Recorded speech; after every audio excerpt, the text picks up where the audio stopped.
सिर्फ आपको बताएंगे कि इतलात और ख़बर यह है कि यूएई के एक तेल टैंकर पर हमला हुआ, मिसाइल हमला हुआ, उसमें कुछ लोगों के मारे जाने की खबर है और मारे जाने वाले अफराद में भारतीय शहरी भी बताया जा रहा है। अगली खबर की तस्वीर जरा प्ले कर दीजिएगा। और बयान भी भारत सरकार का सामने आ चुका है। हरमुज के अंदर जहां ईरान की तरफ से मजीद जहाजों को निशाना बनाया गया, दरअसल मुत्तहिदा अरब अमारात का एक जहाज टारगेट किया गया, जिसमें कुल मिलाकर अभी तक जो जानकारी हमारे पास है उसके मुताबिक 8 अफराद जख्मी हुए हैं। 6 भारतीय इसमें शामिल हैं, जबकि 2 यूक्रेन के शहरी, लेकिन एक शख्स की जिसकी मौत हुई है इसकी कंफर्मेशन सरकारी तौर पर की गई है। ये एक भारतीय शहरी मारा गया है। जिस सेलर की मौत हुई है उसके बाद अमेरिका की जानिब से, भारत की जानिब से इस पर सख्त रद्द-ए-अमल आया है और यूएई की मिनिस्ट्री ऑफ डिफेंस ने भी बाज़ाब्ता तौर पर इसकी तस्दीक कर दी है और जो कार्रवाइयां हुई हैं उसका मलबा अमेरिका के सर और ईरान की तरफ से होने वाली कार्रवाइयों के सर डाला गया है। इतलात के मुताबिक मोम्बोसा के मकाम पर वो जहाज जो कि शुरुआती रिपोर्ट्स आई ऑयल टैंकर था, जिसमें 8 क्रू मेंबर्स थे,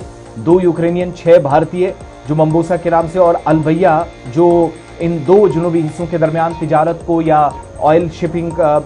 या जो शिपिंग का काम है उस पर काम चल रहा था। लेकिन ओमान के जो इंटरनेशनल टेरिटरी आती है या बैनुल-अक़वामी वाटर्स भी आप कह सकते हैं, जो पानी वाला हिस्सा जो डिवाइड बिटवीन ईरान और ओमान होता है, ओमान वाले उस हिस्से के अंदर जहां ईरान के मुताबिक उसकी इजाजत के बगैर कई जहाज गुजरने की कोशिश करते हैं, तो उनमें से एक ये जहाज था जिसको टारगेट किया गया। और अभी तक जो मौसूला इत्तलात है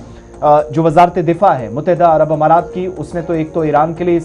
ईरान को इसके लिए जिम्मेदार ठहराया है और इसमें अभी तक जो क्रू मेंबर्स मारे गए हैं, एक शख्स की जो मौत हुई है वो भारतीय था, 6 लोग जख्मी हुए हैं, 8 में से 2 यूक्रेन के थे। अथॉरिटीज इस सिलसिले में भारत की भी यूएई के साथ मुसलसल राब्ते में है, ओमान और ईरान के साथ भी रवाबित हुए हैं ताकि जिन लोगों की नुकसान जिनको हुआ है उनमें से लाशें वापस लाना, क्रू मेंबर्स जो शदीद तौर पर जख्मी हैं उन सब की हिफाजत को आगे कैसे यकीनी बनाया जाए इस पर ख्याल रखने। लेकिन ओवरऑल अब स्ट्रेट ऑफ हॉर्मुज महफूज नहीं है। इस हमले के बाद कम से कम ये बात फिर से वाज़ेह हो गई है। ये मुसलसल तीसरा हमला है अब हॉर्मुज के अंदर जो जहाज़ों पर हम हमले देख रहे हैं। जहाँ हमला अमेरिका और ईरान के बीच लड़ाई चल रही थी, इजराइल भी बीच में था, तो लेकिन अब ये मामला बढ़ता हुआ नजर आ रहा है और उन तमाम तंसीबात को निशाना बनाया जा रहा है जो तंसीबात अमेरिका की मुख्तलिफ मुल्कों के अंदर मौजूद है।